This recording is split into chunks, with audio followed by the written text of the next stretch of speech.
friends, and welcome in to the Eric Zane Show podcast, daily show where I discuss news, nonsense, and my personal adventures. Let me get this out of the way early. If I'm on the show talking and news breaks, it's okay on the chat to say, easy, there's breaking news. Or easy, like if let's say yesterday, it was a perfect example. I'm on the show talking. It was after Charlie Kirk had been shot. I started the show, but it was not yet announced. I mean, we didn't know if he was alive or dead. And then it's announced he's dead. It's okay to say, easy, you don't know about this because you're doing the show, but breaking news, he's dead. That is okay. Or just tell me breaking news, and then I'll probably say, what? What is it? Tell me. All right? But if I go, turn on the mic and we start talking, and all that, there's information that's been out prior to me starting, like did happen yesterday, yeah, I got it. I can figure that out. I've got all that info. When I started the show yesterday on Patreon, after the news of Kirk getting shot happened, everything up until then, I knew. Of course I would know. That did not stop show battle axe Amanda. It was honestly one of the most incredible moments in the history of Eric Zane Show podcast chat. The chat is a pivotal part of the show. It has to be there. That is my text line. That is my call into the show line. She starts the show by blurting, which I didn't really have a problem with, because all she said was, breaking news! And that was because Kirk had been shot. Maybe a little weird because, of course, I know about it. I think she has some type of warped, sadistic side that she wants to be on the tip of the spear for delivering horrible information to us. Breaking news! Like, on any other day, she might give us more horrible news in her world. Like, the Little Debbie snack cakes haven't been replenished yet on her grocery store of choice. Or something equally horrific to Charlie Kirk, like that, in her world. I kid. Kind of. But I was so annoyed. To me, I went to bed with the horror of Charlie Kirk's murder, the assassination, with that horrible up-close image. But I was more affected by Amanda seemingly deliberately trying to destroy the show. Okay? Amanda is psycho shooter, and I am Charlie Kirk in this case. I don't know what is wrong with you. What is wrong with this woman, ladies and gentlemen? She announces breaking news, and then right away, all the other intelligent members in the chat, they all go, shh, hey, quiet. Because they know I have a trained audience with the exception of her.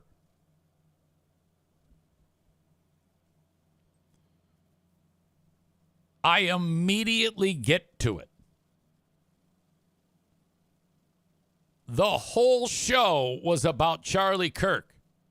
I've got all the information in front of me, and probably the most shocking bit of the Kirk assassination, outside of the imagery that a lot of you saw, some of you did not, I won't show it, don't worry, was what they were speaking about when the bullet struck Kirk. They were talking about mass shootings and transgender people. We're hot on the heels of the Minnesota one, where a transgender person shot children at the Catholic school/church and young children. It was horrible.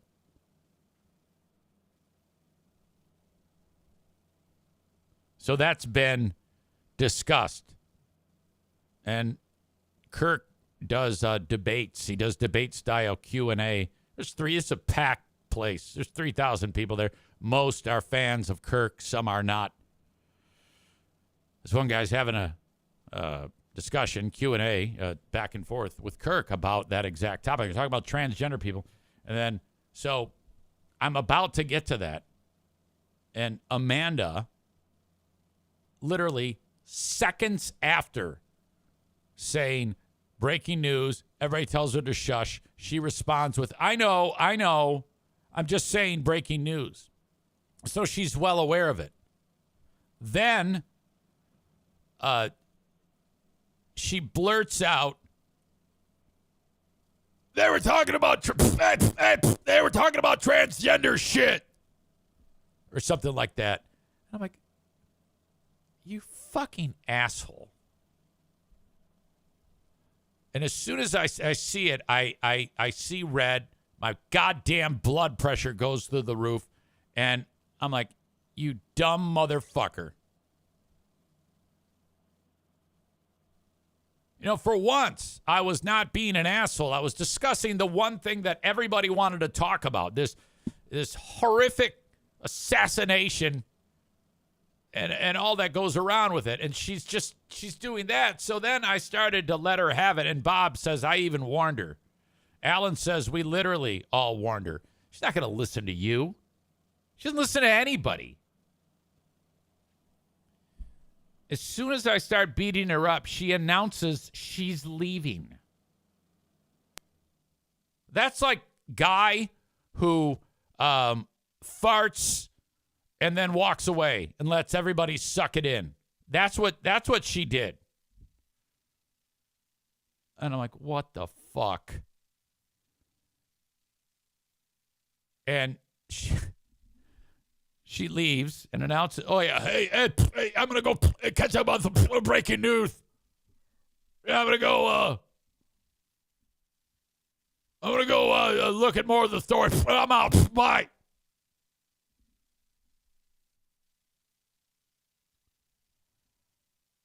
Chris says it just ruined the whole vibe.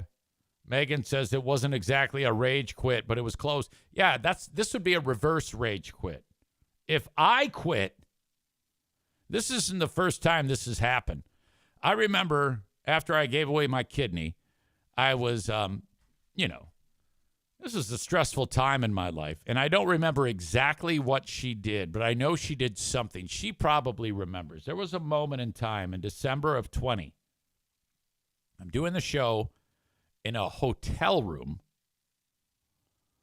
in Los Angeles. I've got staples in my belly. I'm on pain medicine.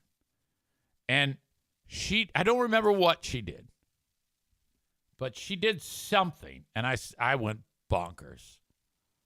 Fuck this, fuck you, and pulled the plug on the show. I don't remember exactly what happened, but this woman has an unbelievable ability to rattle my cage. And I can't quite, I'm not quite there yet as to what is happening. Are we thinking, chat, that this is intentional? Are we looking at, are we all getting punked here? This has to be like a big troll job, right? There's no way that it could possibly be that this was inadvertent, right? And do you call something like that inadvertent when it seems so malicious? Or is it just ignorance? I don't know. I always thought that inadvertent is like when you bump into something. Oh, I accidentally bumped into you.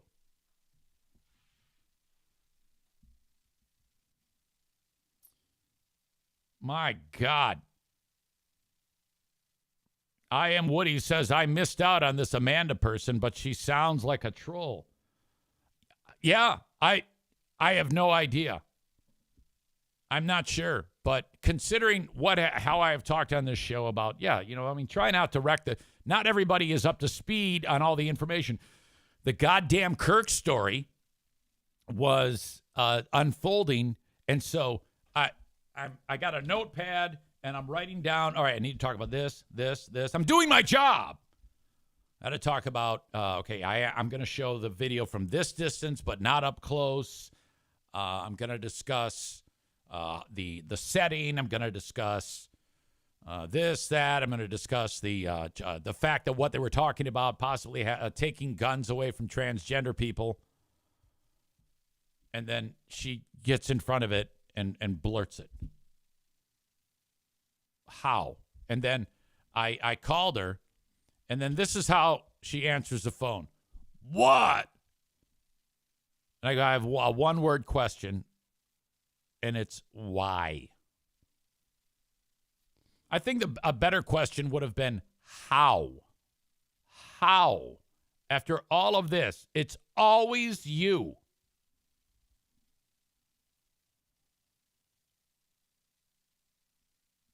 Stevie says, Easy, what happened yesterday will make for a good discussion topic for your class. How to cover breaking news live. The first thing you do is don't have an asshole wrecking the story.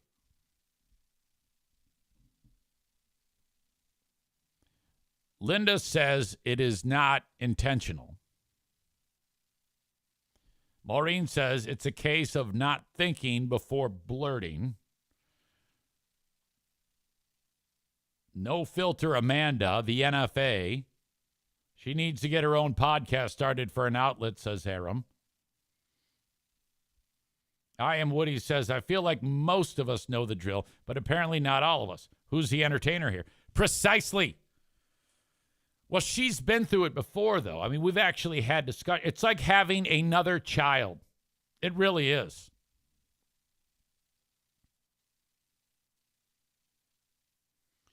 Piano Fingerbanger says, this is like the podcast equivalent of stolen valor in the military.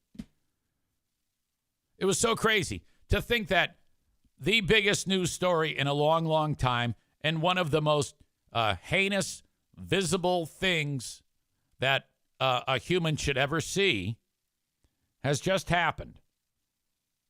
And I'm doing, as usual, an amazing job of discussing something very, very sensitive. And this goddamn asshole manages to fuck it up. Holy shit. So it consumed me while I'm trying to talk about Kirk. So I'm doing all this shit. I'm trying to keep it moving. You know, I wasn't even being an asshole. I was just discussing what happened because that's really all you need to do. You don't need to pull a Stu McAllister, which I'll get to that in a bit. And you just ride that. You just talk about it. That's it. You know, I mean, it doesn't have to. You might get in a crack here and there, but motherfucker, it's a pretty serious thing. All of a sudden, I'm raging out at this wildebeest over that. I'm like, what the fuck is wrong with? And then she leaves. So I banned her for 24 hours, and I have to talk with the tech team and my PR team and my publicity department about potential ramifications. Do we pursue this any further? Is any further punishment needed? I'll throw this out to the chat. Does the chat think that there should be further punishment over this? Now, there has only been one time in the history of the show, almost 7 years, that I have given out the death penalty.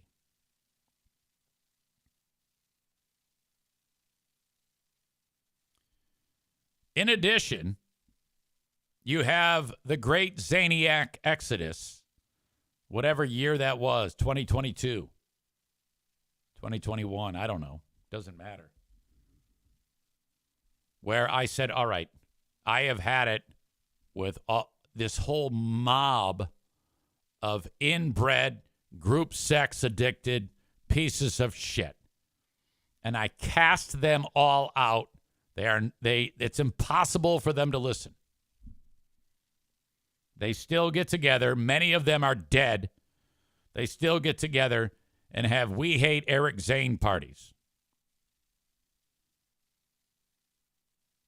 So I honestly don't think that we look at the death penalty because, it's weird. Whenever I issue the death penalty, the other time that I did, what you have to do there is you have to like hammer somebody and like cut them off and say, all right, I've had enough. I can't afford the stress anymore in my life. It's actually messing with my serenity in the real world. So when I do drop the death penalty, it's, that's it. And I'm not quite, and the problem with that is you really gotta get after it in order to get me to unload the death penalty.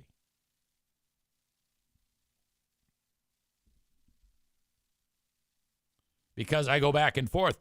It's like this. Here's a meter. And enraged, and then I start to ease up. And then each time I get enraged, it's less wiggle room. Until finally it's just pegged all the way over. It's not coming up. That's when the death penalty is given out.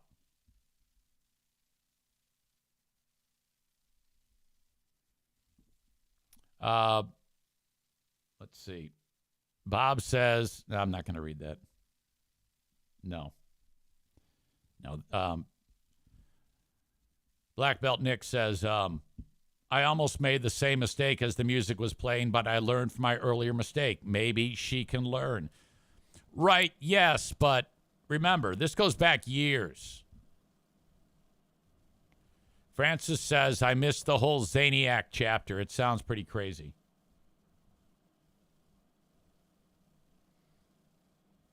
Aram says, no more punishment, but I am guessing it will happen again after a year or two.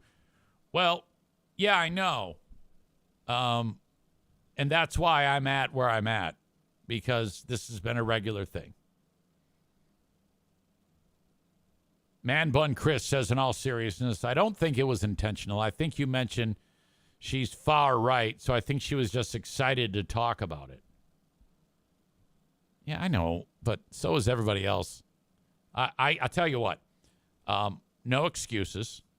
I don't accept any excuses. She will come back, but I'm still not over it. I'm still pissed off about it. And this is the same route that it went with the last death penalty. I was like, you know what? You have knifed me too many goddamn times. I'm sick of it. Man Bun Chris says, go watch the airing of the grievances episode. It was an all-timer on Patreon regarding the Zaniacs. I don't know what number that was. Would you just search grievances on the Patreon chat function or the Patreon search function? Is that when it would come up?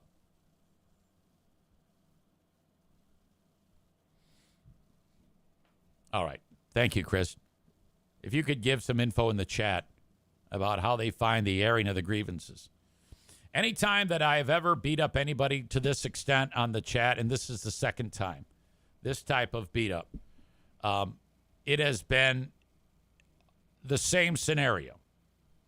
Continuous rule breaking, continuous disaster efforts, continuous disturbing the chat and rattling everything up. It's the same feeling I have.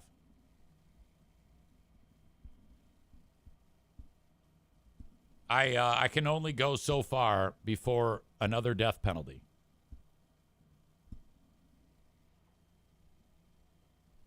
Just the fact that we're discussing the death penalty is not great.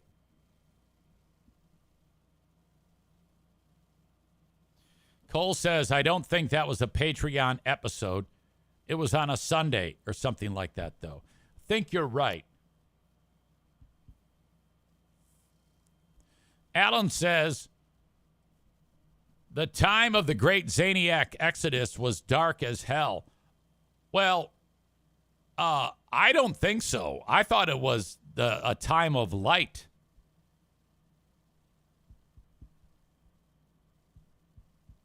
Aram says, I thought it was Patreon. That's the way I remember it, too. Alan says, call in the firing squad. She's a disaster in Fatathon and in the chat. Well, I'm not going to go that far. Donut Dan is here. He says, hey, can I start telling you all the things that happened yesterday here in the chat to totally screw the show?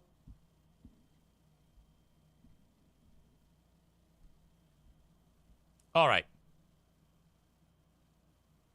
Maureen says that the great Zaniac airing of the grievances says it was a Sunday. I sat in a Flint parking lot listening right in the middle of doing dog outreach.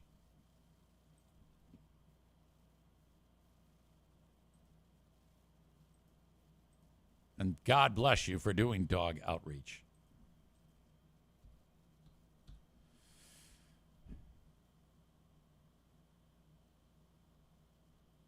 Chris says, I sent you the link.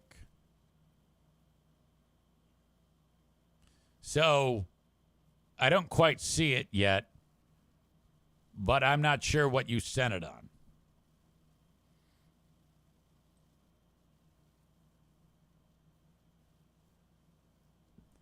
You sent a text.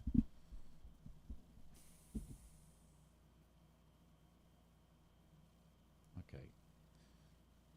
You know that's a pain in the ass, don't you? All right. I can't get to it right now. Skip says, give her the 3 strikes and you're out. Well, I'm honestly 100% sure that this is about the 8th strike.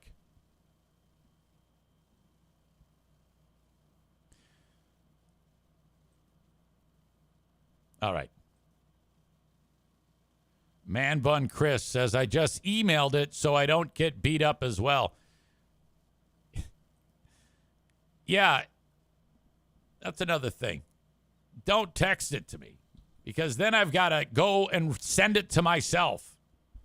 That's not nearly as big of an issue as ruining the stories. I can swing it if it's emailed. I cannot swing it if it's texted. I just sent it off to you on the chat of Twitch.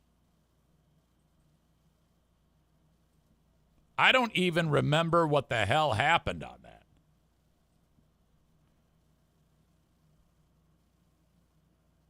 Over the past 2 days, our newsroom has been flooded with messages asking, what exactly was the great Zaniac Exodus? Airing of the grievances callback. So let me ask you this, Chris. What you sent me, I don't even recall ever seeing this. This is the first time I've ever seen. I thought what you were sending me was the audio link. So I'm not even sure what this is. So I'm totally, confused as to what it is that you're sending me. He says, oh my gosh, Mr. You know what? Let me just call you. All right? That's what I want to do. Because I don't know what the fuck you're doing.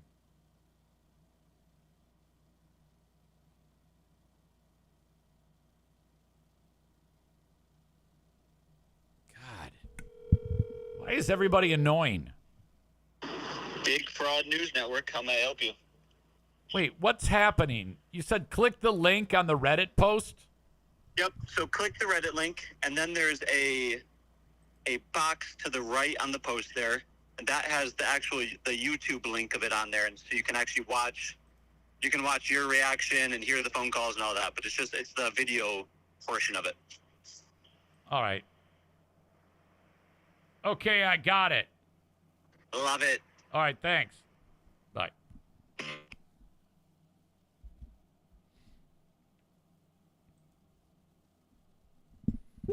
All right. I remember none of this. The podcast week. Technically, well, in terms of the last thing live that I'm going to do, unless if there's some crazy thing that needs to be addressed, but I don't foresee that happening.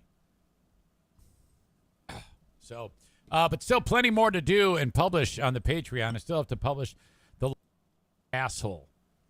It's primarily on the back half of the day, though, Terry. Okay, so this is, I'm going to have to bounce around this because I don't have timestamps as to what is happening here. But I am looking for the conversation. This type of meltdown, like doing whatever they... Because I think Sexy Voice Andrea and called the show. Their fault. I'm with those in radio. No. Fire done and done. This is a lot of Ask Me Terry says stuff. They should be... Bring a... Obviously, first of all... all these old sponsors. You're talking shit. Now go ahead. Okay. Nothing to say. Okay, this is when Burrito calls. I record my calls. Who gives a shit? I put my calls on the podcast.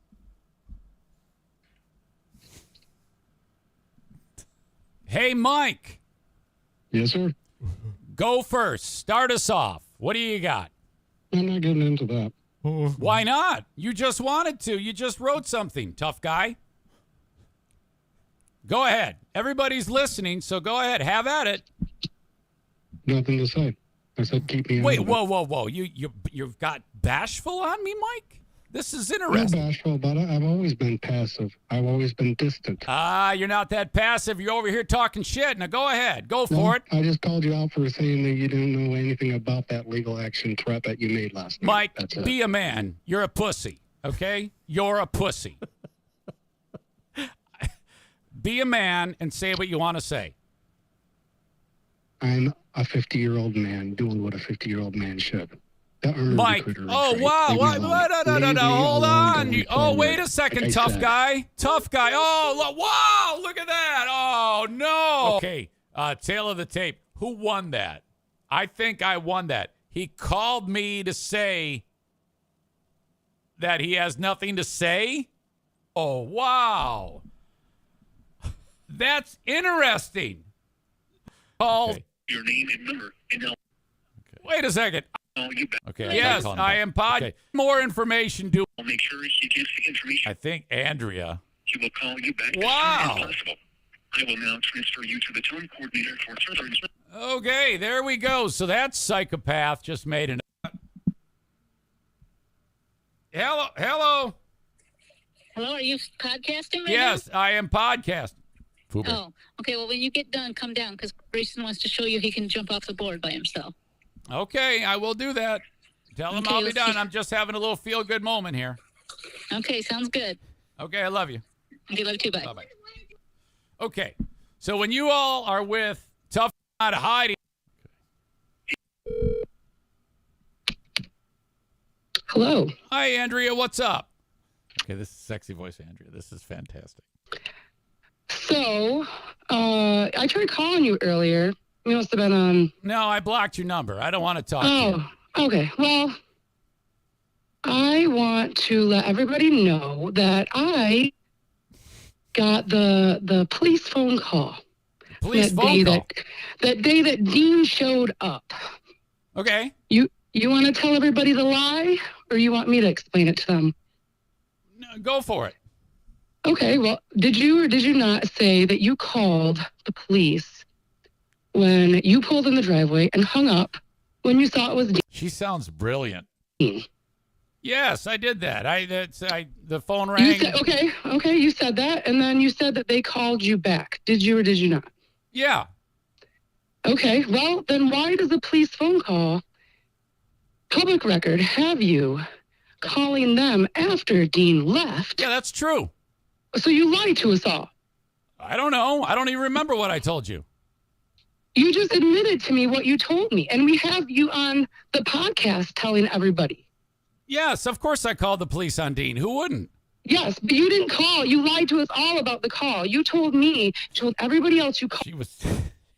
She was saying that the time that I called didn't match up with the call log. Thus, this all didn't happen. And they called you back. They did. And no, they didn't. No, they didn't. And then you called them, Eric. You called them. Wait a second. After Dean left.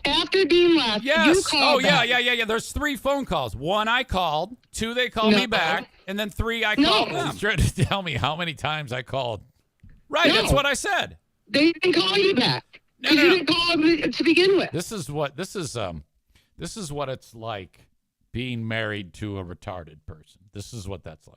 No, that's not true. I called and then you didn't. Well, because there's no record of it, honey. Well, listen, you got to quit interrupting me if we're gonna get anywhere with this. Oh, you don't like to be interrupted. Well, you interrupted Mike. You talked right over his ass. Oh, that's not true. You're gonna yes, have you to. Did. I was there listening. Well, I'm sorry. I see it one way. You see it the other way. I guess we'll agree to disagree. Well, video evidence and audio will just prove it because anybody can go. I definitely did talk over him, but who cares? Back on this free Patreon and see that you talked right over them. Well, they who have cares? Fucking ears. All right, whatever. To hear it. All right, you're right. I talked over him. Anyway. Yeah. Anyway, what I'm getting at is what is exactly this proof? This proof is a fucking phone call that you said, hey, yes. Well, I just wanted to call. I'm so confused. Because I'm concerned about this. Yeah. And he left 10 minutes ago. He left however many minutes ago, and you lied to us all, saying that you fucking called the police when you saw his car. They called you back, and they were concerned. This is what she's getting pissed now. You fucking told me in my ear. Mm-hmm. You lied in my fucking ear, and I thought we were friends. You lied in my ear. Eric, and you threatened my fucking zany ass page whenever this went down. No, we're not Fuck friends. You, it's gone. Oh, you are off it. Wait a minute. You're off it. No, don't go. You weren't even supposed to fucking be there to begin with, and I felt nice and let you have that because you needed an unofficial page on the radio. Yep. And Lori took over your official page. Okay. Get it all out. You weren't even, yeah. Get it all out. I know it doesn't. I don't really know what exactly your you point fucking is. lied to me. I slept fucking 30 feet away from you. Oh, slept 30 feet away from you. See, it's all coming out.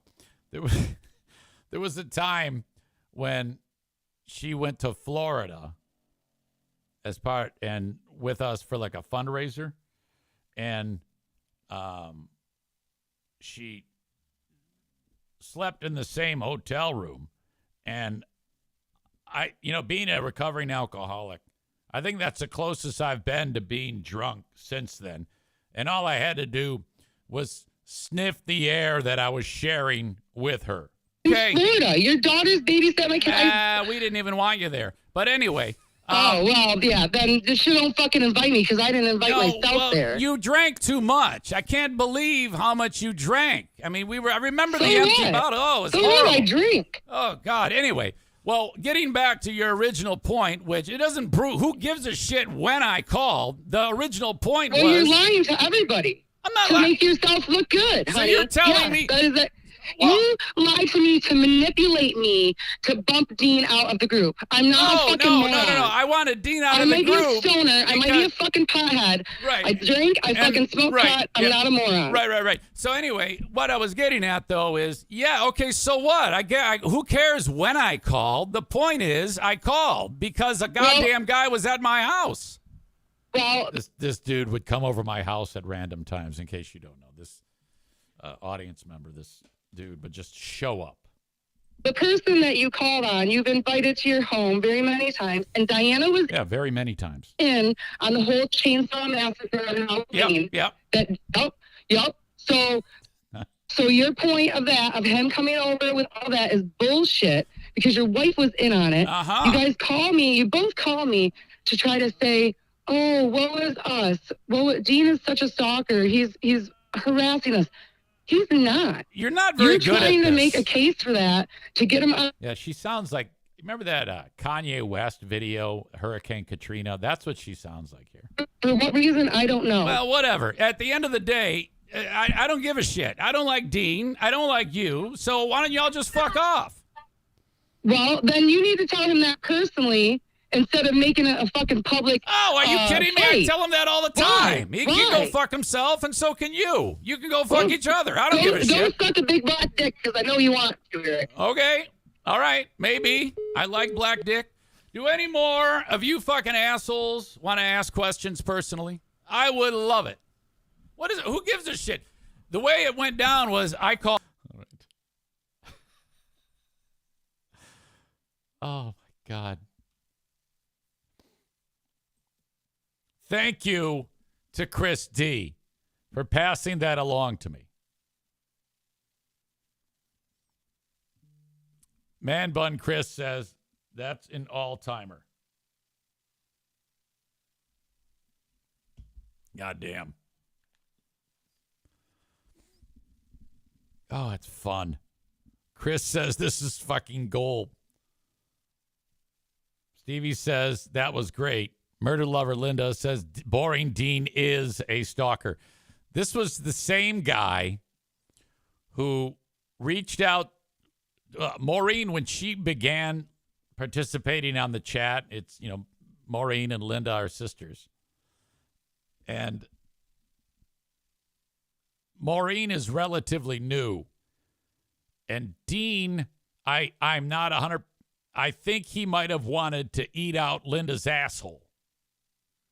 But when, like, she's not breathing anymore. That's what I think. Because Dean reaches out to Maureen and says, hey,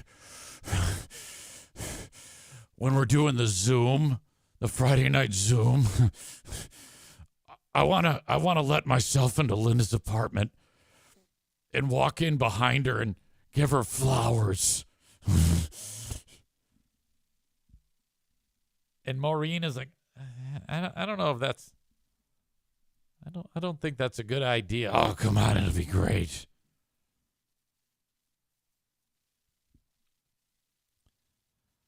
Stevie talks about the garden of listeners. Isn't that the clip? I thought it was. Yes.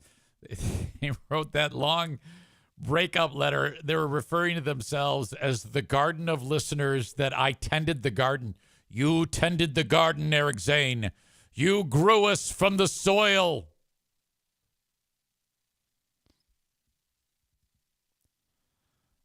Megan says, I always want to sneak into the studio with Pooh Bear's help, but I'm confident you'll shoot me. Yeah, don't ever do that. However, I have to buy all new guns. There's a major catastrophe over here at the house. My grandson came over, and so anytime young people are in my house, I lock my guns in a safe. And I lost the goddamn key. So I said to Pooh Bear, I go, hey, have you seen the key to the safe? No. I go, all right, I can promise you it's in, like, a pocket. Can you keep an eye on the laundry for me? Sure. That's part of the reason why I've been just killing it on the laundry and doing so much laundry. There's a safe full of guns that I cannot open. So my options are cut open the safe, which is not easy to do. I don't even think I can do it, frankly. It's that high grade, like tungsten or some shit. Or take the safe to somebody to open the safe.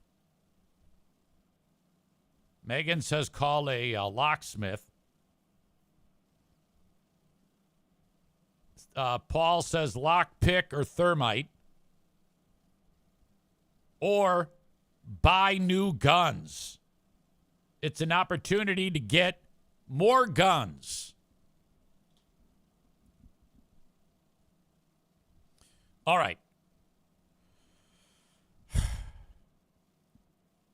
Bread Bull Brain Chris says Hooger hides safe and lock, can probably open it for you.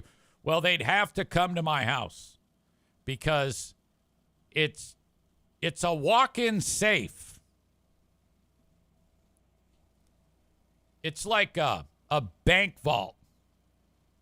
Cole says, is there a keypad on it? Yes. It's got like a code that you put on it. Well, but I use the key because you're not going to believe it. I forgot the code.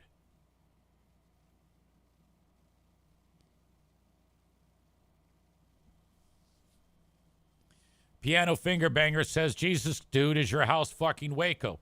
No, I've talked about that. There's guns. I have hidden guns all throughout the house. I'm never within more than 2 or 3 steps from a weapon. And there's all sorts of like trick spots where I can grab them underneath. You ever see the movie Tombstone with what's the guy's name? Kurt Russell? And you know, the guy is getting into it with what was Val Kilmer's character? And it was Johnny Ringo was talking to not Wyatt, but what is Doc Holliday. And you see Wyatt reach out. I got those everywhere. Guns under places. So then the kids come over and I have to gather all the goddamn guns, walk into the safe, lock them, shut the door, spin the thing, and then that.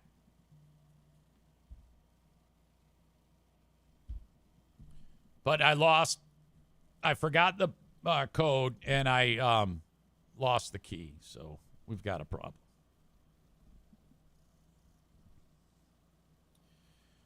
Piano Finger Banger says, I'm picturing the scene in Terminator 2 when they go down in the hidden gun storage room in the desert.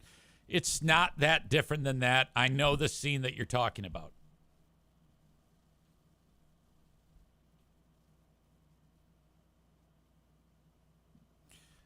Megan is here, and she says she made a comment, and then she wants to delete the comment.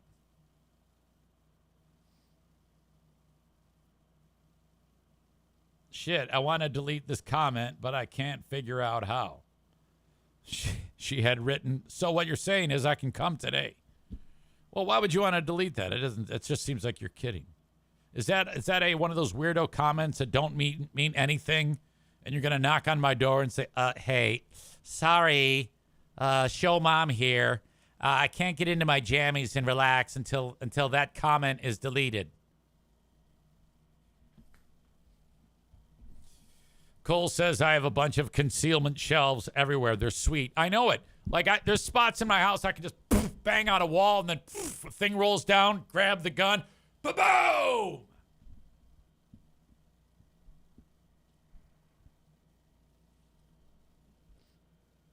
Chris says, my favorite was when BK Guns and Stuff ads came up after talking about a shooting. LOL, so awkward. That was the gun repair place that was the sponsor. Who I gave that fucker my old 22 rifle that was my father's to him. I go, I need you to fix this. And the cock has not finished it yet. Like, what the fuck are you doing? It's an awesome 22. It's old school. And it's so fun to shoot my 22 at. I love shooting like up north because it's just like a high-powered BB gun. Shooting cans with the 22 is like a great way to hone your marksmanship. Speaking of which, yesterday there was a sniper that was deadly from, I guess not that far away, 200-300 yards. There was video before the Kirk assassination of some Utah students actually shooting video of the bad guy on the roof. And in that video, I don't have the energy to look it up right now. You just see the guy from way across the little area where they're in. And the guy who's shooting the video goes, "Hey, just saw this guy dressed in all black running across the roof. And now here he is again, crouched down. You can't tell that he's got a weapon." He goes, "Huh." And somebody made the point online, I guess they don't believe in see something, say something. This was minutes before the thing got underway. Had he said something, this asshole, he would have foiled the plot to assassinate Charlie Kirk. And this was an assassination. Don't let anybody tell you otherwise. A lot of people don't like to believe this, but Charlie Kirk had a lot to do with the cabinet choices in the current administration. I'll say what you will about the administration. We're not here to debate the good and the bad of the current administration. We're looking at the value and the influence that this dude had. I can promise you that in an alternate reality, if Charlie Kirk is not assassinated, he would have had the juice to be a rising star in the political party to maybe be the president of the United States. No hyperbole there. If you do any amount of reading about who this, like if you didn't know who Charlie Kirk was and what his influence was, you would quickly understand how much of an influence he had on not only young people and their political views, but the election itself and the importance to the formulation of Trump's cabinet. And I don't want anybody to get caught in their feels and say, "Yeah, well, fuck him. He did this, he did that." Yeah, it's so beyond that now. There is no point to even bring up anything about what he stands for. And I know that I've seen a lot of, I don't like that he was murdered, but. And we saw that with United Health guy Brian Thompson. When Luigi Mangione killed that guy, you had a lot of assholes saying, "Well, that is terrible that he's dead. But, I think we need to get past the whole thing when someone's murdered or assassinated or slaughtered in the street. Really feel like it's important to avoid the opportunity to say something shitty about the person." And I don't buy, like when Brian Thompson was murdered, people who were saying, "I don't think anybody should be murdered, but let me tell you about this guy and what he stood for." Those people only said that first statement to insulate themselves and protect themselves from being thrown under the bus. Because then they can say, "Well, look, I said I do not support murder." I don't think you can, in the same breath, say, "This is so terrible that so-and-so is dead, but let me tell you about how much of an asshole he is." That's how I feel. And I think that with a little luck, maybe one point, maybe we won't do that. I mean, like, if someone on the left is murdered,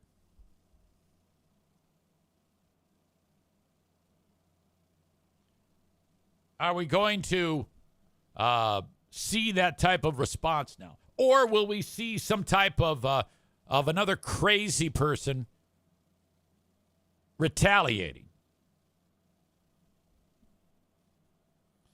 Alan says Freeburn Hot Wings were big defenders of Luigi.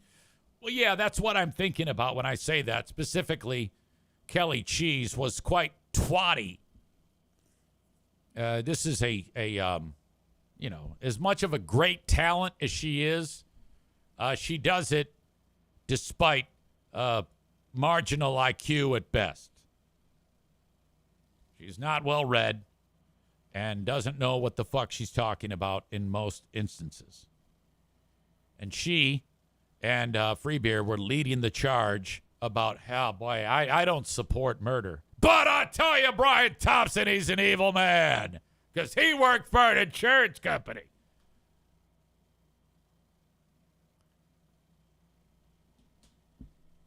Come on now. Bob's here. He writes, speaking of Free Beer and Hot Wings, the peanut butter karaoke bit today was horrendous. Don't know that one. Some would call it karaoke, by the way. So, as soon as this happens, the murder of Kirk, and by the way, this is still a changing story.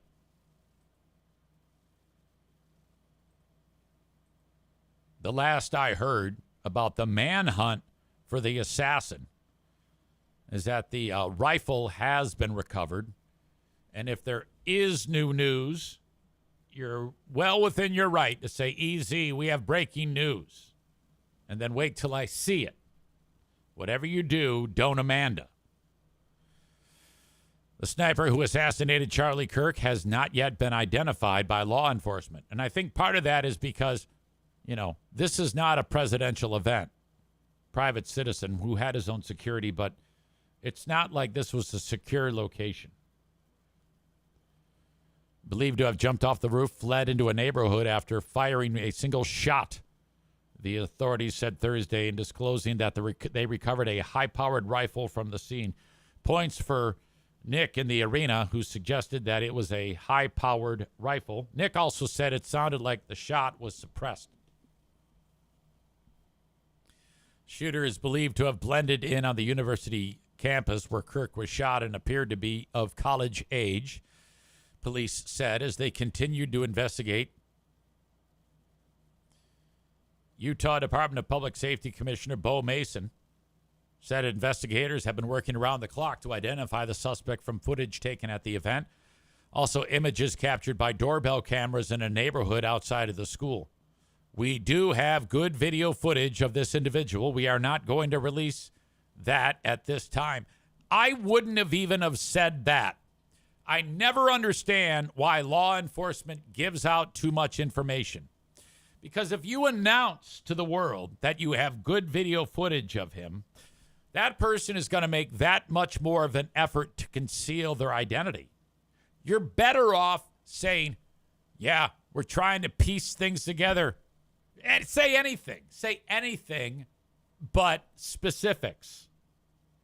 To me, when it comes to capturing the bad guy who's monitoring all these things, you don't want to reveal where you are in the investigation. Shut the fuck up.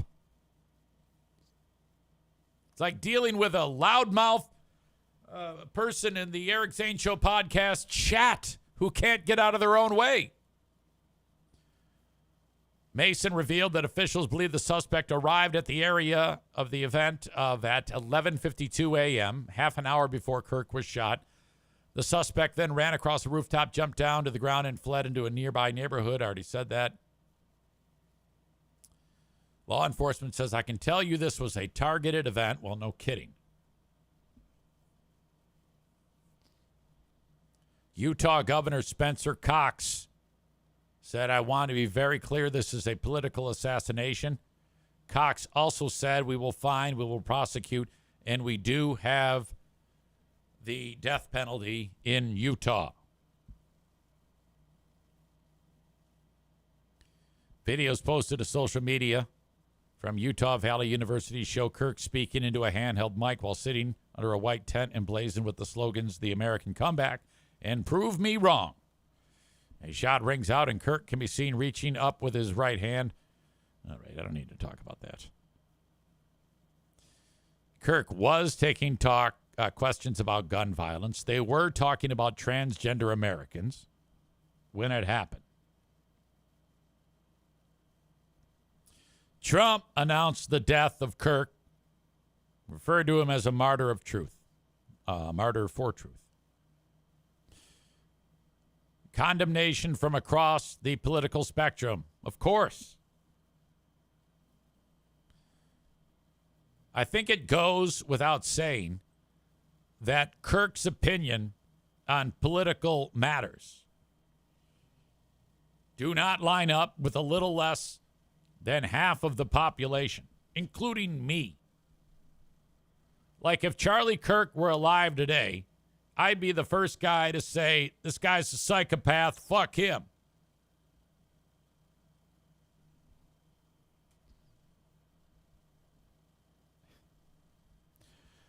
Black Belt Nick says, Amanda impersonation. We have good video of the suspect. Piano Fingerbanger, Trump ordered flags at half-mast, not because of the kids in Colorado shot at school yesterday, but because the podcast influencer bro died. Interesting. So the kids were shot. Now the kids are not dead. 3 people were shot, including the bad guy in Colorado.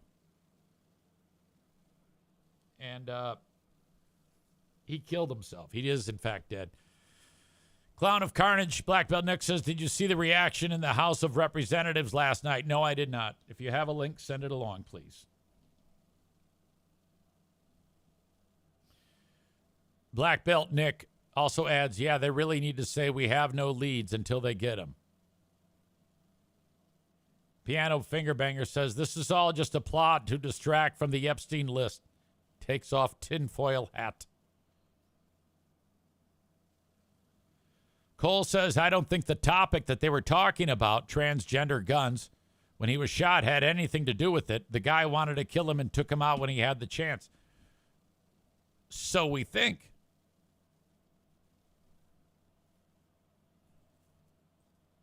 And the reason why I say that was because of a Wall Street Journal report that was shared with me today.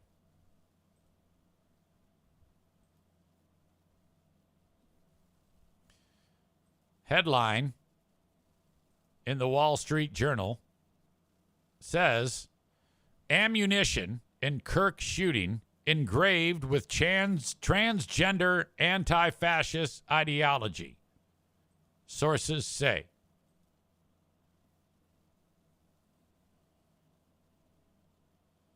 He did leave the ammo or the weapon behind, and they were able to take a look at the ammo, I guess, to reveal this information. Now, could be true. Wall Street Journal is not like the Daily Mail.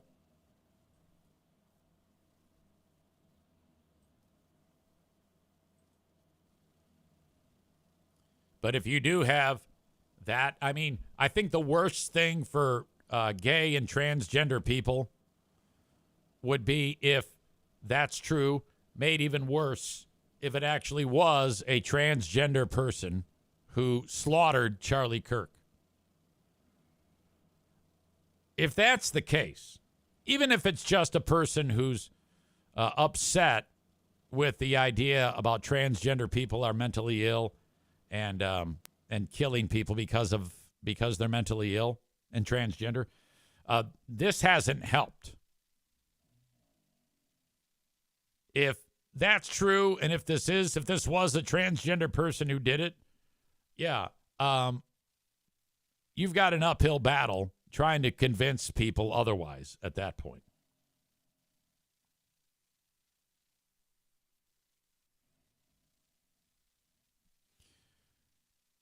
Bob is treading into dangerous water.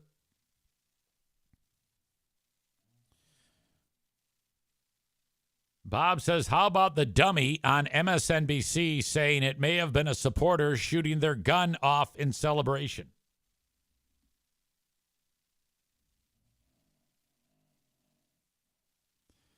Piano Fingerbanger says, this dude literally said that some lives need to be sacrificed to protect the Second Amendment. Wish granted.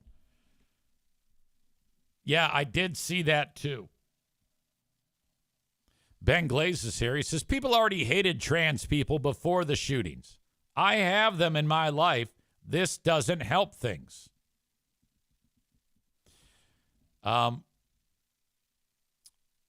Nick and Bob are about to get their second day's worth of timeout, and that's unfortunate. I was just about to get into the 2 points that you assholes are divulging. How is it possible, Nick in particular, where a day after you got in trouble for doing what you just did now, and after I just spent a significant portion of the show expressing that if it happened before the show, I'm probably going to talk about it.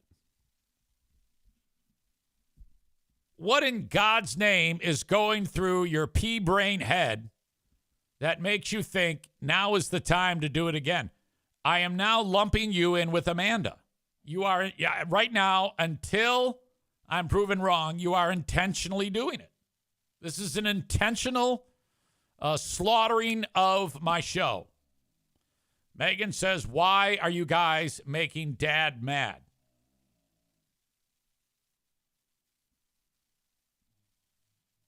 All right. If your comment starts with, did you see blank? That's a problem.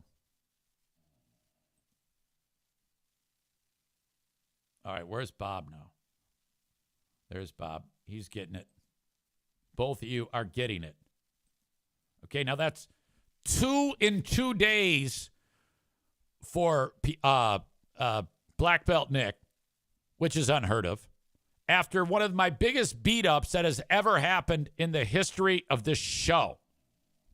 You stupid fuck. My God. What is going on around here? I guess that's what I'll talk about now. MSNBC reporter Matthew Dowd has been fired. Now, this I said this yesterday. I go,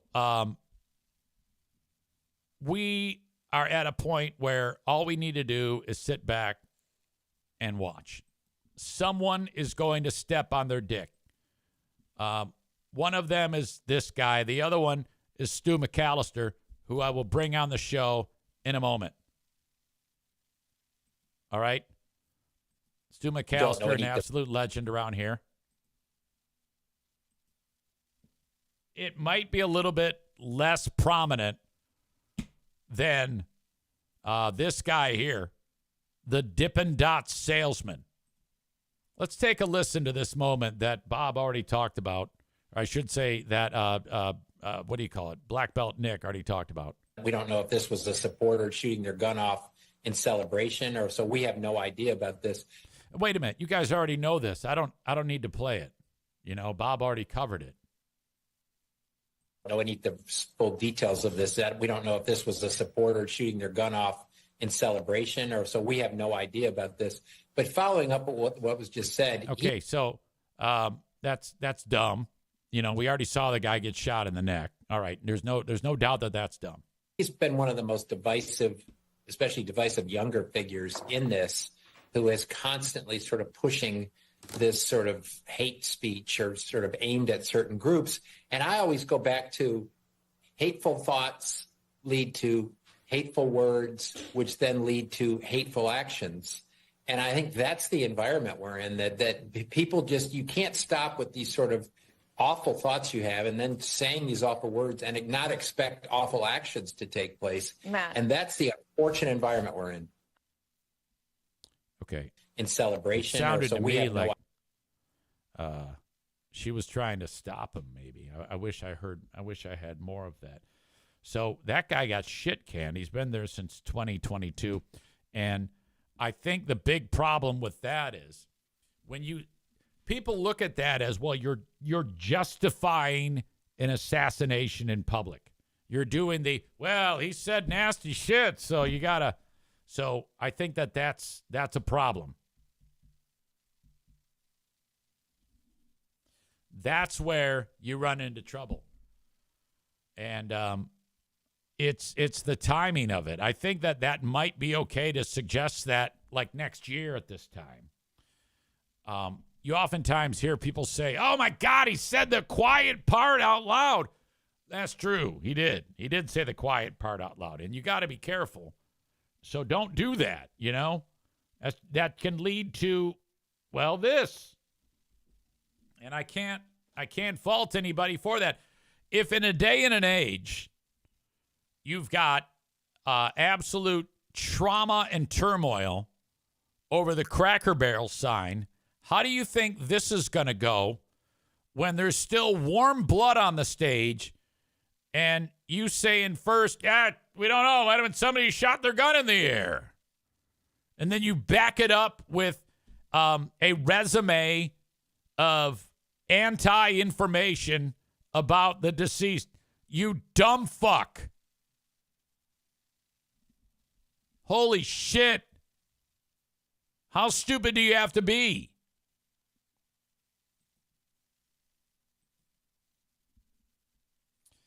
And if you are a supporter of transgender people and gay people, or you are a transgender person, or you're a gay person, fingers crossed that this had nothing to do with the culture of gay people and transgender people.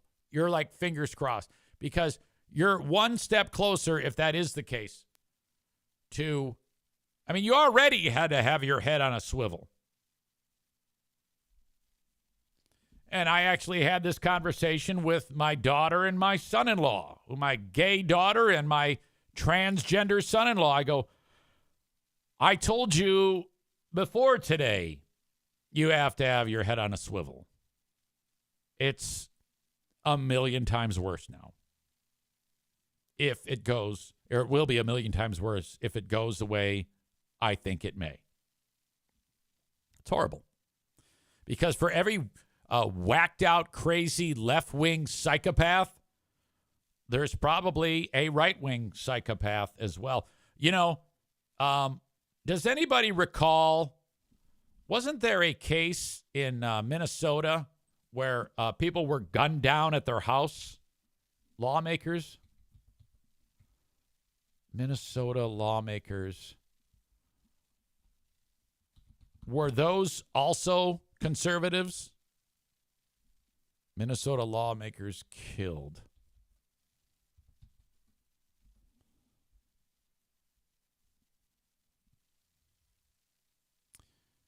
June 14th, Minnesota House Speaker Emerita Melissa Hortman and her husband Mark were killed in a shooting at their home.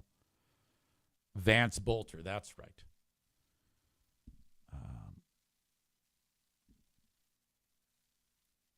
House Speaker Emerita Melissa Hortman, Democrat or Republican?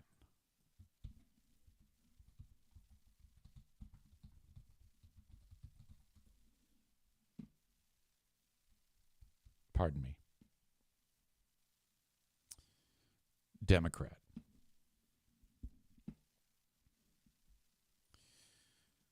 Two attempts on Trump's life. Yeah, the one where the fires, or the at the rally, and the other one at the golf course, which was foiled. Piano Fingerbanger says, I just had to take anti-harassment training at work. There was specific training going over transgender harassment.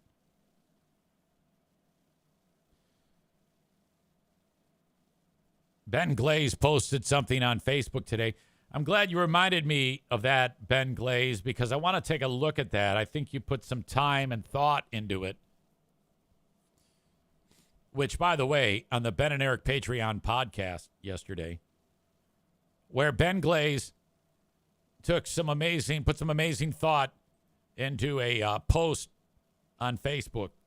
I wish he would have put the same effort forth when describing the DVD for the film Fight Club.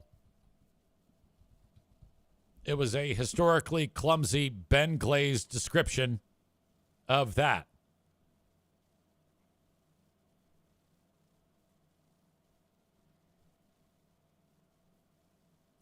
Ben writes, I get that people are mad, and my Facebook is filled with that, and I'm sorry for him and his family.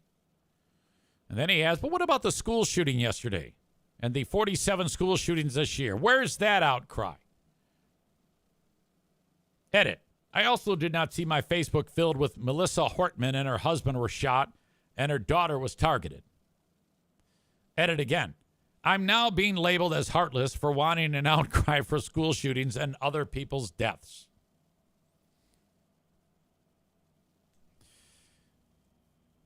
Yes, you're right. And I think it boils down to this, Ben Glaze. And there's no winning that, by the way. None. You're better off just going with the flow. And it sounds horrible, but we've all seen the movie before. We have not seen assassination for the world to see with gruesome vividness of the slaughter. I think that puts it at a level that is shocked people, and they're not over it. The gore involved. And I think that it's risky so soon after the fact. You almost have to let people who are upset about the Kirk murder, let them have their grief. And I think time and place helps. My daughter Jacqueline calls me yesterday. Now, I had already focused on how I was going to approach this. And she says, so, Dad,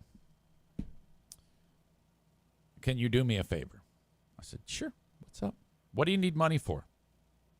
What car do I have to spend money on to fix?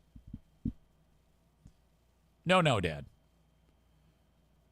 Can you stay away from your social media today?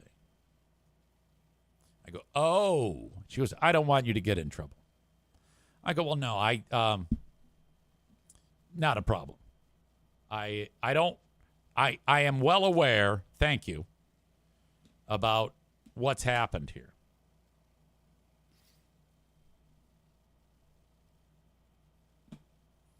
Not worried about that is one Joe Martinez. He says it's because the school doesn't spread hate and it's not on the agenda versus a person who speaks hate. Yeah, I can't get behind that comment, Joe Martinez. By the way, aren't you in Mexico? Ben Glaze checks back in. He says, Jackie is smart. She should have called me too, LOL. Black Belt Nick is here. He says, I won't rage quit. I'm not, but of course he writes, I won't rage quick. I'm not mad at EZ. I'm mad at myself. He was 100% correct. My fault through and through.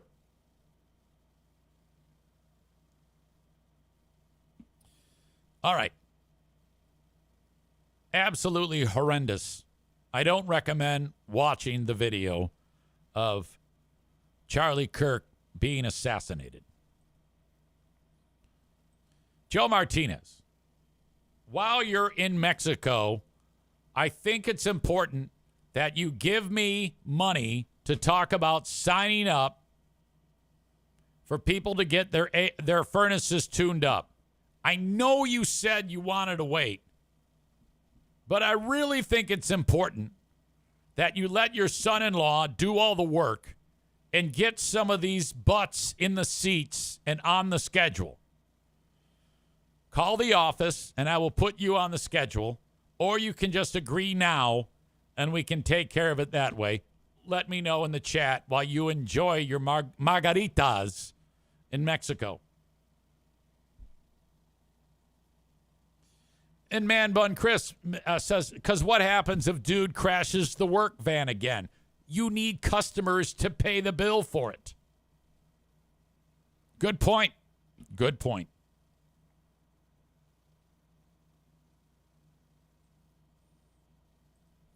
All right. I want to delve into amazing friend of the show, Stu McAllister. Now, Stu threw out a joke and it was prior to Kirk's death being announced. I don't think Stu had seen the shot that killed Kirk. I mean, that was one of the most graphic things anyone could ever see.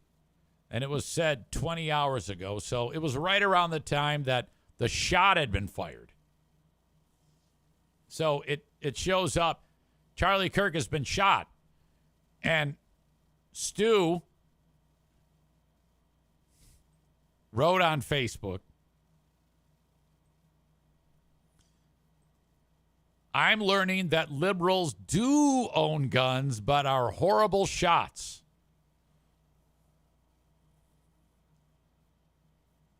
Now, Stu's Facebook is like mine. He'll make a comment or make a post, and like one person will like it. And I'll get 2 comments. Not this one, though.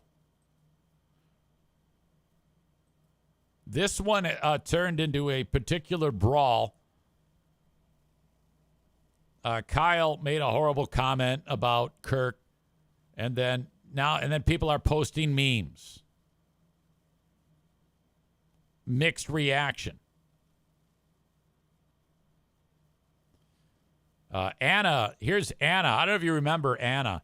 She used to listen to this show, but she's the one who reached out to me and said, can we have coffee? She wanted to break up with the show, and in order to do that, she wanted to have coffee. She didn't like the Zaniacs, the former Zaniacs. Anna writes, motive and political leaning not yet known, but sure here in the comments. Let's focus on the 4% of politically related murders by left-wing extremists rather than the 75% connected to right-wing extremism. Yeah, you gotta wait. You gotta wait. I really think people got to be careful here. Jason wrote to Stu, I never thought you were funny, but I never realized what a sad, miserable prick you are. The guy died. He had a family. You're a piece of shit, Stu. Stu goes, bye. Stu is not afraid to dig his heels in. I give him that. I do not have the balls to do this. For anything, I'm like, I'm out. So now Stu and Jason are fighting. And then this guy, Jason, he wrote this on his own page. Who wants to come see this piece of shit perform and duet with me? I guess this dude, Hagel, found out where Stu's next appearance is going to be. Liberal cliche who makes fun of assassinated political commentators. Should be a great show Saturday in DeWitt. I can't wait. And he showed Stu's tweet or his post on Facebook. So I think this is what I'm getting at. You have an ultra upset group of people that are still in shock over this horrific death. Now, I still can't say for sure. I mean, Stu may have fucked up, but now he's digging his heels in. When he made his first joke, I think he thought Kirk was not that injured or something like that. I don't know. I don't want to put words in his mouth. It's probably a good idea to get him on the show. Stand by. I got to read a text from Pooh Bear. I always try to read the ones from Pooh Bear.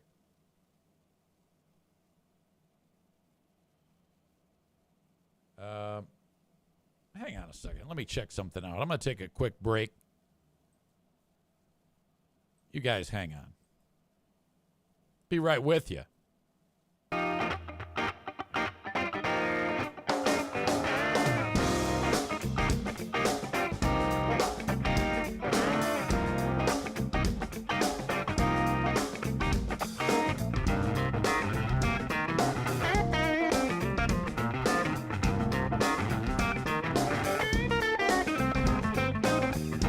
All right, I'm good.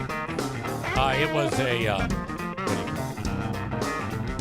whenever I see Pooh Bear with something, I'm like, okay, you make it a priority. Don't wait. I think that's solid husbandly advice. Murder Lover Linda says, let's go heckle him. I'm not going anywhere near that fucking show. Are you kidding me? Megan says, oh my God, did you know on the airing of the grievances episode, you can watch back the comments? I was clicking through and saw myself say, is this what it's like when your parents are fighting? Oh my God, did you know that on the air? Okay, so she wrote it twice.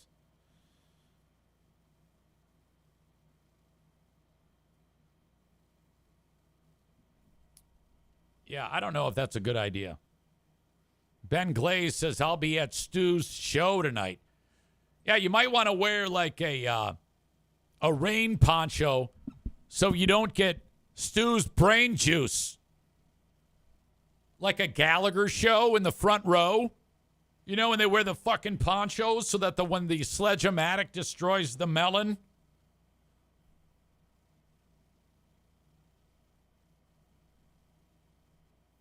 Yeah. So what we need to do is pump up his clout in case there's like a murder. Eric, Hey, Stu. what's happening, man? So Ben Glaze is going to be at your show tonight. Yeah, he is. I told him to wear like a Gallagher rain poncho to keep your brain matter from flying everywhere on him. Oh, yeah, I got people all upset, man. Now, I'm looking over the breakdown of the joke. Am I understanding this correctly, that when the joke was made, you just thought Charlie Kirk was wounded? Yeah. You know, 100%. just a little graze maybe. Yeah, he took one to the ear like Trump did. Okay. So how much time before the joke flew and then you found out that this is much, much worse? 5-10 minutes, maybe, something like that. Maybe a little longer, but definitely not more than like an hour. So. Okay, so this might set the record. You know, Ari Shaffir is known for leaning into these types of events with something similar to what you did. But the fact that he, in between, like anybody seeing the gore and the actual shot, you had already delved into the waters, and it might be some kind of record, Stu. I'm not going to lie, Zane. I thought of the joke when everybody was taking pot shots at Trump. Right. And I'm just like, liberals just don't know how to shoot. They own guns, but they don't know how to aim and shoot. So when I saw it, and that's why, like, I don't think people understand the joke. They just aren't seeing it. They think I'm reveling in the fact that he died, and I'm like, I'm not, because him dying ruined the fucking joke. Well, I needed him to live. Right. So not only did he die, but it was like before he hit the ground, he was dead. I don't know if you saw some of the footage. No, I did not see any of it. It was hideous, Stu. It was horrific, and I think that's also what might be going against you, because a lot of these people saw the gore, and so now like Jason Hagel's coming after you. It's you and Jason, and he said, Stu, he's going to come see you in DeWitt. Any thoughts on that show? Well, he's not coming, first off, because he commented, he's like, why would I pay to see you when I can see you for free at a gas station? And I'm like, well, you're correct, man. Come see me at a gas station. So he's not going to pay. Also, the showrunner, because I let the showrunner know that this guy might show up to create problems. The showrunner's like, oh, I will fucking throw him out. So I'm not. No, do you know Jason Hagel? You don't know Jason Hagel. I only know him. Nobody knows him. No, of course not. No, I don't know who he is. Yeah, he's a piece of shit. He's a piece of shit. He's a nobody in fucking the comedy world. So it's all good. All right, Stu, but I want you to know that if something goes down, I'm going to work extra hard to call your death an assassination. Please. You were political comedian Stu McAllister, known for homelessness and delivering Dippin' Dots, was senselessly slaughtered in a assassination live on stage. It's in a fucking outlet mall parking lot. All right. Well, Stu, good luck. And I noticed that Thanks, man. there's like no backing down from you. Did you have any second thoughts about removing the post? Oh, none. So I had some thoughts about posting it. I'm like, should I? Because I knew what was going to happen. And what happened is exactly what I thought would happen. But I'm going to say this. Everybody who came to, like, shit on me are all people I don't care about. I didn't care about a single one of those people. People who were like, people were calling me vile and disgusting. And I'm like, clearly you're not reading the joke. You don't understand the joke. You can go away. And that's fine. So, no, I have no problems, man. No problems at all. Is there anyone in your life like I have? Like my daughter, she said to me, Dad, can you please stay away from social media today? I don't want you to say anything that is going to make everybody mad. Is there anyone in your life that does that? No, not really. I do need a Jiminy Cricket type character, but sadly right now I do not have one. Has any blowback ever happened in the Dippin' Dots world after these moments, Stu McAllister? Or are you pretty much a banana republic? I am a banana republic. What if people want to come for me like in that capacity? It just tells me how psycho they really are, right? I don't think Big Dippin' Dot is in any position to get rid of the thoroughness and the efficiency of one Stu McAllister. I love that you call it Big Dippin' Dots. Stu, as always, I appreciate your time. Please be safe and take care, okay? Yeah, man, I appreciate it. Thanks for calling. Come see me tonight at 7 o'clock at Tanger Outlet, or I'm in DeWitt. Come hang out with Jason Hagel in DeWitt on Saturday. Did you just say Tanger Outlet? Tanger Outlet. Is it Tanger? I thought it was Tanger. I thought it was Tanger. It might be. I don't know. You wait a minute. You're doing a show at the. It's a massive place. Yeah. It's Russo's is a restaurant in the mall, and they had an Italian-American festival, and they had comedy during it, and I was a part of that, and they liked it so much. They're like, let's do an open mic. So they do one there. It's weird, Eric. I'm not going to lie. It's weird. So, okay. Come on out. Well, all right. I appreciate you, and good luck at wherever that is. Thanks, brother. I'll talk to you. See ya. Goodbye. That's Stu McAllister right there. Outstanding. My God.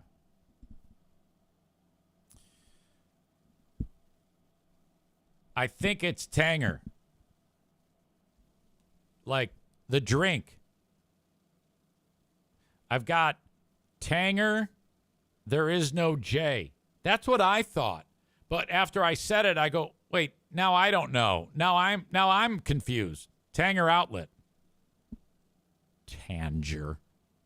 What a cock.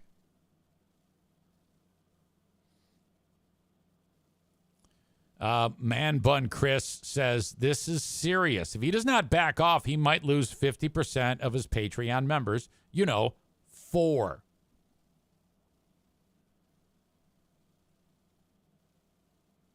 Linda says he's also known for beating old dogs. Yeah, I don't think he did. I don't think he actually physically assaulted an animal. I think he yelled at the dog that is now dead. Ben Glaze says Mark Norman leaned into it on Twitter as well. I'm not cut from that cloth. I can't. Did I write jokes? Absolutely. Did I send them off to people I know who would appreciate my efforts? Absolutely. Am I going to share them with you? Fuck no. No. I wrote 3 or 4 jokes while I was watching the gore. No, I'm not going to share them with you. A goddamn moron would share them with you.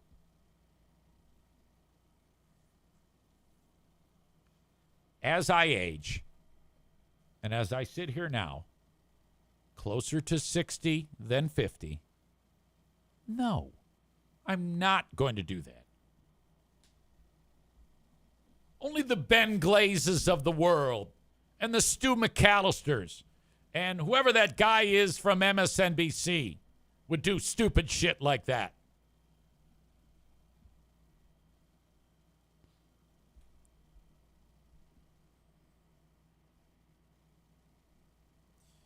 Mark Norman writes,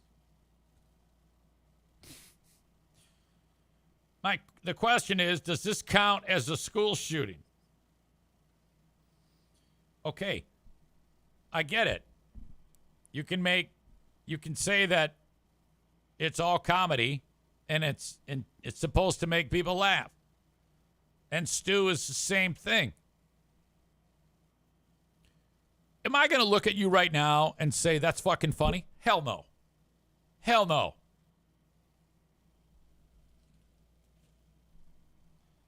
The first person wrote in reply to Mark's tweet, that guy had little kids, Mark. Martin writes, did Ari Shafir get a hold of Mark Norman's account? You notice I didn't crack a smile. I didn't think that was funny at all. Fuck you, Mark Norman. And fuck you, Ben Glaze. With your what about the kids speech. I say go fuck yourself, Ben Glaze. You sick psychopath asshole. I hope you're next, Ben Glaze. All right. This show today has been on fucking fire. I am the only person that exists in the media today that can pull off this show by myself. Even if I'm going up against a cast of 25, what I'm saying, what I'm doing, more poignant, important, and listenable than anything else. How? Because I think. God damn it. That's how I'm able to pull this off. And every single day, upwards of 30 people witness it on Twitch.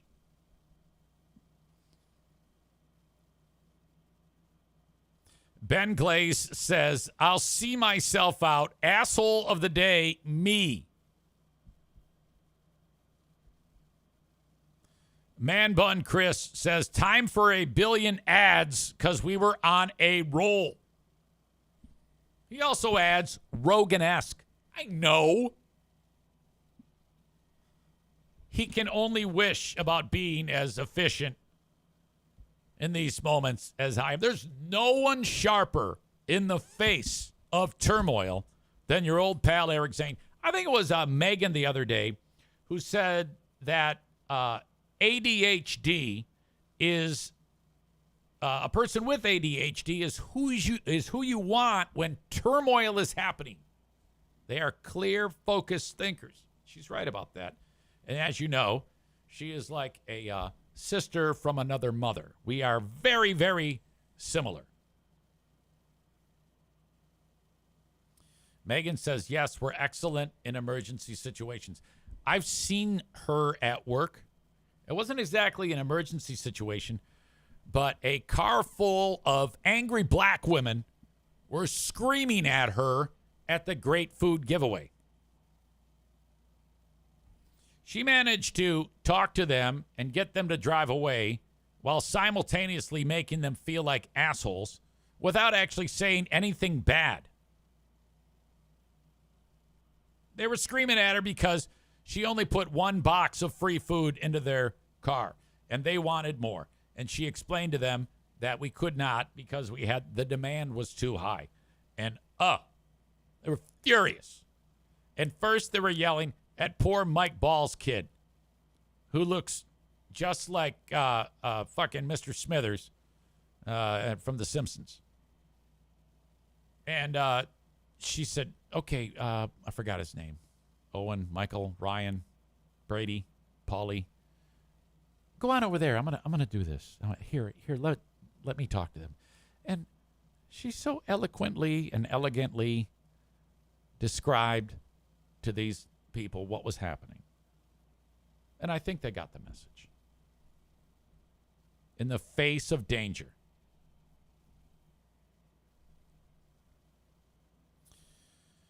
Bob says, is saving all the ad reads till the end going to be a lesson in the podcast class? Megan says that was customer service Megan. Customer service Megan is one of my favorites. I think I was mildly aroused when you were doing it. It may have elevated off of the sack somewhat. So good on you. Kudos to you for that. I know that's gross.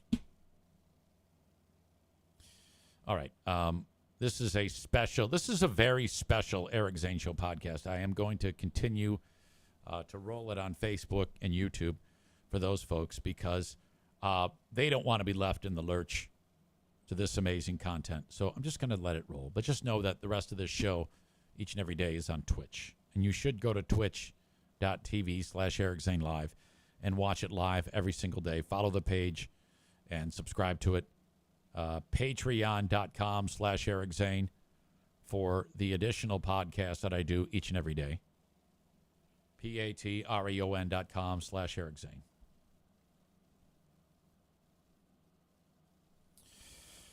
All right.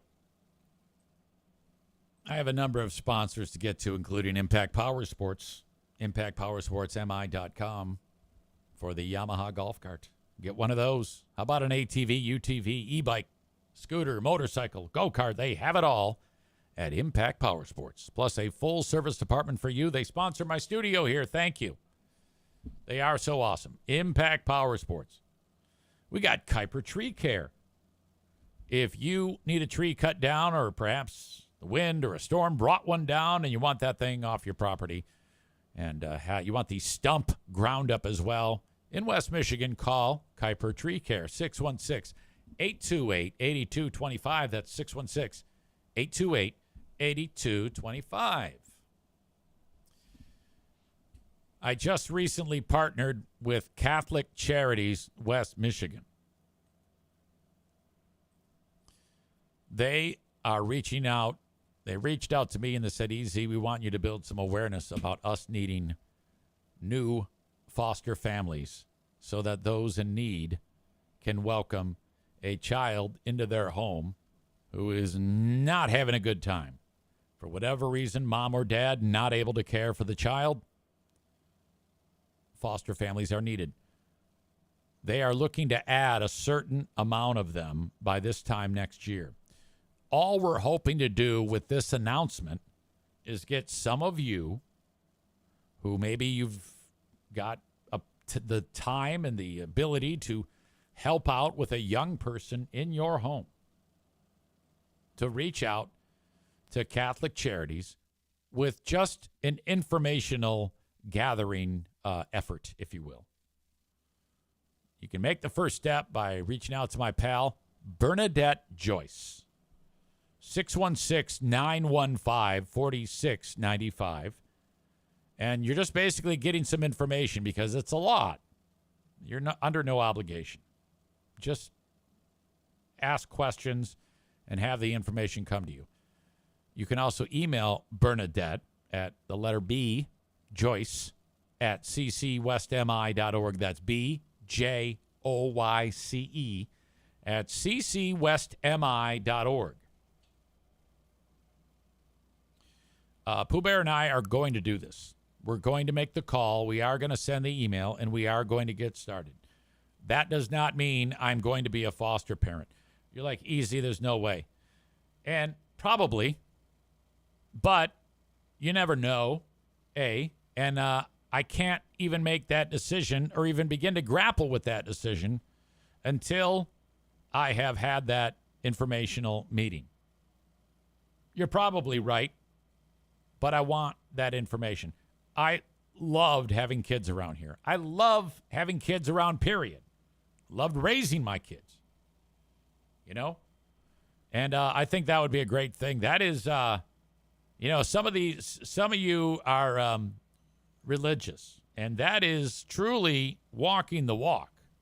A lot of people talk the talk, but if you walk the walk, man, I'm telling you, when it comes to like the heaven pecking order, you got God and the Son, and you got the saints and the mystics, and the teachers of Metaphysics 101 are all up there.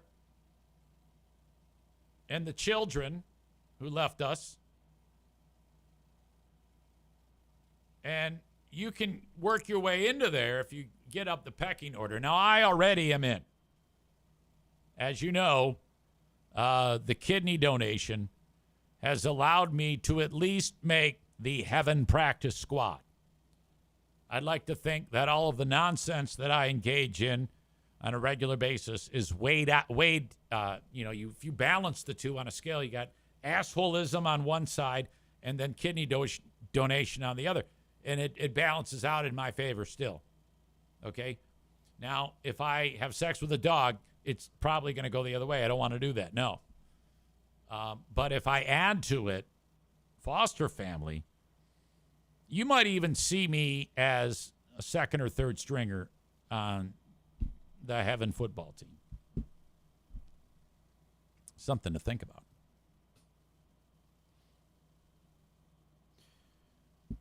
Megan says, what if you foster fail and end up with another kid in the EZ family? Yeah.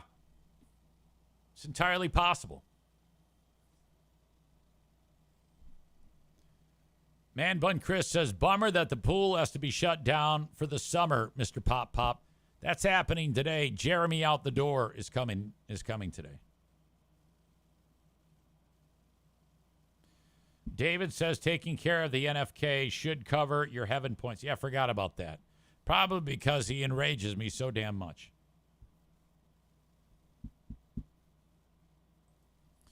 Okay.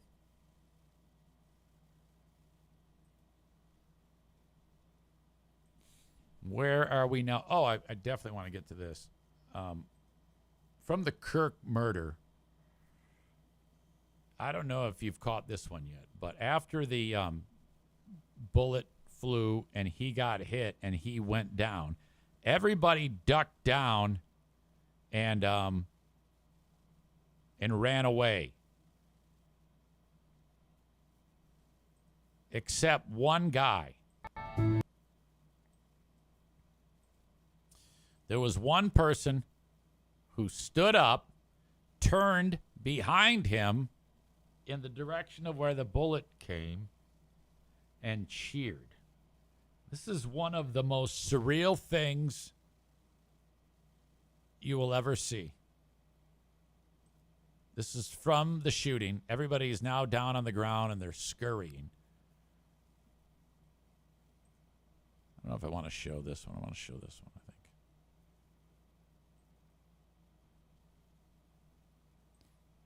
I want to make sure I got it. Okay, there it is. Hit play, Eric. This guy is turning, standing, and cheering whoever shot Charlie Kirk.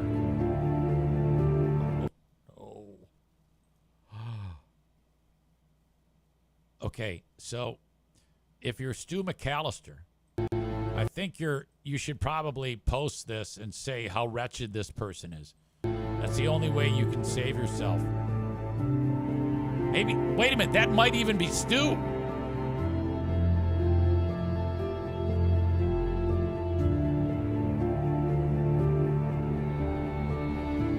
Wow. That's creepy as fuck. He is cheering like his team just won the Super Bowl. Not fair to say? All right, great. I'm going to give you some credit. Sorry. That's very gruesome. The internet sleuths found this guy, and he's doubling and tripling down. I think, it might be in this thread where they show like who he is and what he's all about. Yeah, this is the guy. His name is Matt Tabor. So the internet found. I wonder how they do this. You know, you just have a person's face and they end up finding them. He describes himself as just your local madman and phenomenologist taking notes. Don't mind me. He says, on one side, we have those using today's events to feign their moral stances to the public, decrying violence when they don't bat an eye at genocide. And this is like Ben Glaze. And on the other hand, we have a mass celebration of death and open murder. Neither is surprising. So he's breaking it down in that weird way. But this is the guy who was cheering. So I would say right now, like if we had to look at the three public enemies of society today, actually the four horsemen, you've got the guy who shot Charlie Kirk, you got Ben Glaze, you got Stu McAllister, and you got that guy there. These four are all in grave danger. And, okay, if I had to put in order the worst of them, it would be the guy who murdered Kirk, and then Ben Glaze, and then Stu, and then that guy is fourth. We need to boycott Ben Glaze.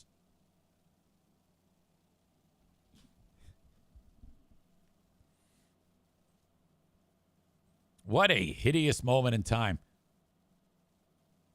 I mean, that's as real as it gets, right?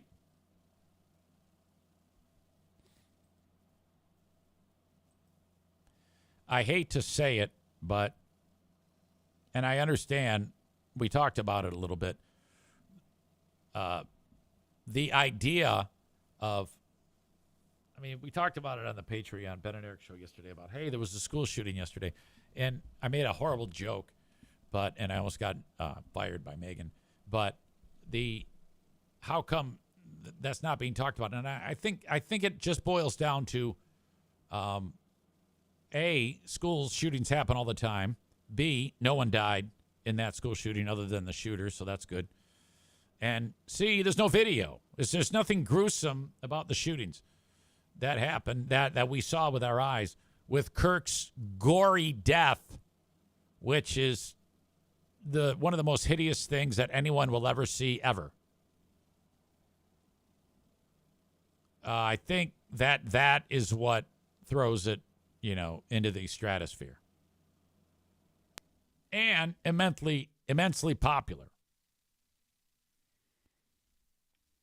Megan says 46th school shooting of the year, just another day in paradise. Yeah. Horrible. Bread Bull Brain Chris is here. He writes, Ben who? I've already forgotten him. Yeah. How dare he?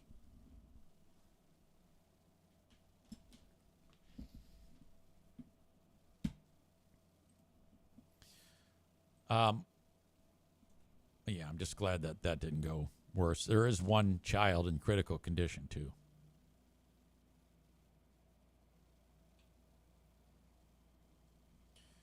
That concludes the violent portion of the Eric Zane Show podcast. But I'm not quite done here. I have a clip that I want to share with you, totally different topic, of Detroit Lions head football coach Dan Campbell, who no doubt is not happy at all that the team laid an egg in the opening game. There's a reporter that asked a question that I'm fearing for his life when he asks it here. It's so goddamn awkward. The reporter makes a comment because the Lions offense stunk and they have a new guy who calls all the offensive plays. The last guy, the old guy, is the coach in Chicago now. Last year, with the old guy, the offense was great.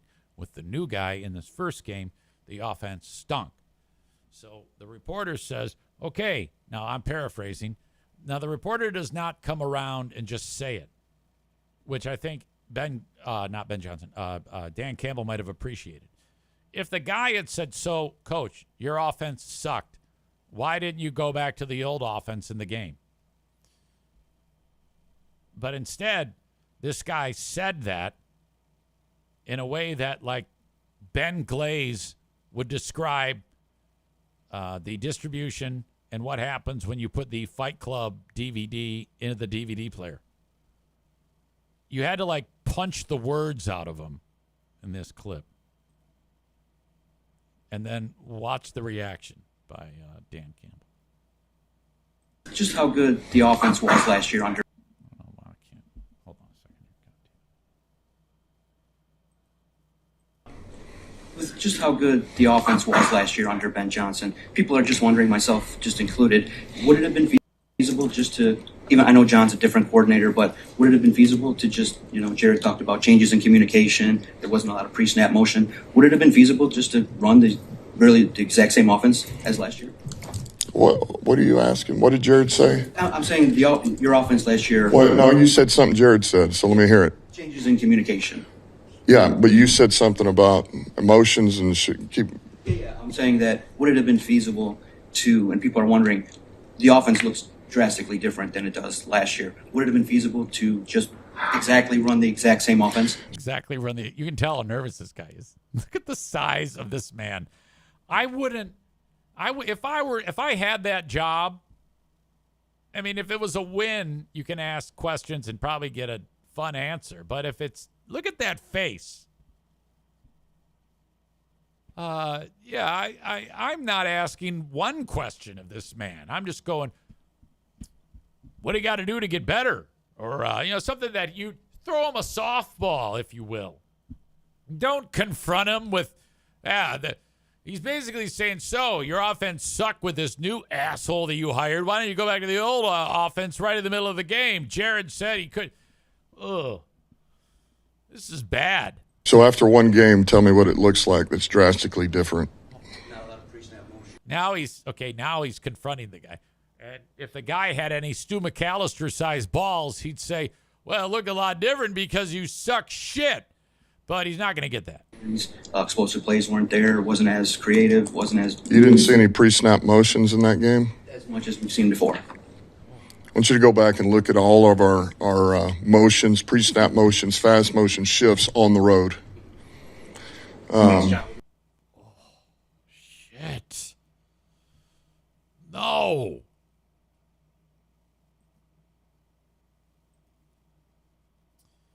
Thank you to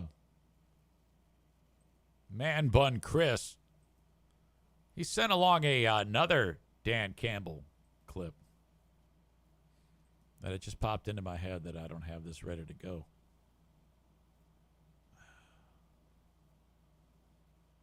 You might not have sent it. Maybe you did. I don't know.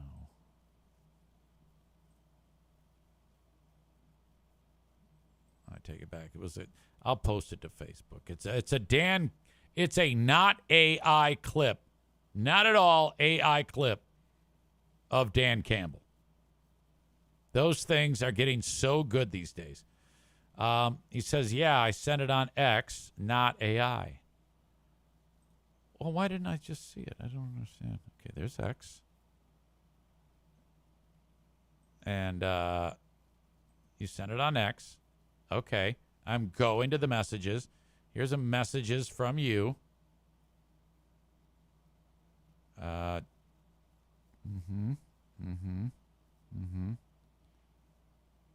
don't see it. I don't know where the fuck it is. It's not there. My apologies.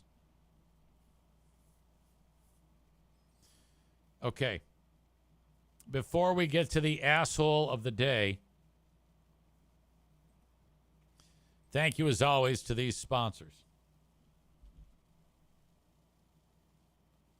Let me hunt 1 second, he writes. Frank Fuss will get your healthcare.gov insurance policy in place. Go to buyinsurancehere.com. That's buyinsurancehere.com. And it's free. Whether you're unemployed, in between jobs, or perhaps your boss does not offer health care, you can get your health care policy in order for free. Frank will take you through all of the steps, and you won't be charged for it. He gets paid by insurance companies. If you need more information, go to buyinsurancehere.com. If you're like, easy, can you introduce me to Frank? I will do that. Just email me, and I will break the ice. And for the love of God, if you reach out to him and you don't hear back, let me know. We've got racing this weekend at Berlin Raceway. BerlinRaceway.com for tickets. You have till tomorrow at 11:59 to get them for $15, 11:59 p.m. It's the last race of the year. I'll be there. Coleman and Matt H. will be there. Greg Freebeer's stepkids will be there. It's going to be awesome. What you should do is go there and have conversations with Freebeer's stepkids and try to convince them that their stepdad's a piece of shit. BerlinRaceway.com. If you need a person to sell your home or you're looking to buy one, reach out to Adam Kasari, 616-914-4061. And finally, Oakland Auto Detail will clean your car inside and out. They are finishing up their marketing run with me. That ends next week. You can follow them on Facebook. I love them. They're great. I have nothing bad to say about them. We traded. They cleaned the car of my car top to bottom, inside and out. Ceramic coating on the paint, bonded with the paint, protection like you wouldn't believe. And the trade was them do that, me 2 months of advertising. So there you go. They've been so fantastic, and I'm so happy for them. And you can support them at OaklandAutoDetail.com. And I think you can also go ahead and get your car cleaned by them. And then after the fact, by all means, go ahead and mention me because, it might be like, hey, EZ is great. I think I need to come back to him. So there you go. Man Bun Chris says, I think it might have gotten deleted. Good news, I have a copy of it. I will send it to myself, and I will feature it later on or on my social media and probably get sued. The asshole of the day today. We got a lot of nominees. Early on, we were focusing on Amanda and her nonsense and the idea of the Eric Zane Show podcast death penalty.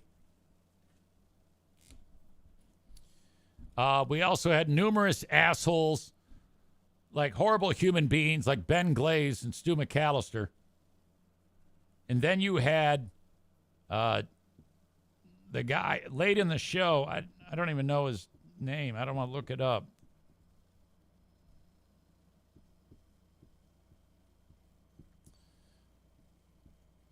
The Charlie Kirk death cheerleader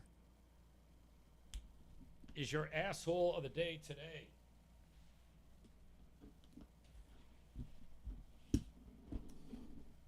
If I'm the FBI, that's the first guy I talk to.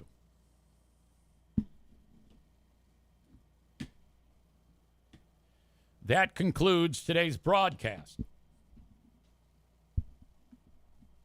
I'll be doing the Patreon a little later on. I had a fantastic day with the Big Fraud Wednesday yesterday. Thanks to everybody who checked out the show. That is my time today. Take care of each other. Try not to shoot anyone. Try not to cheer when people die. And I think we'll all be in a better spot. Thank you, and have a good day.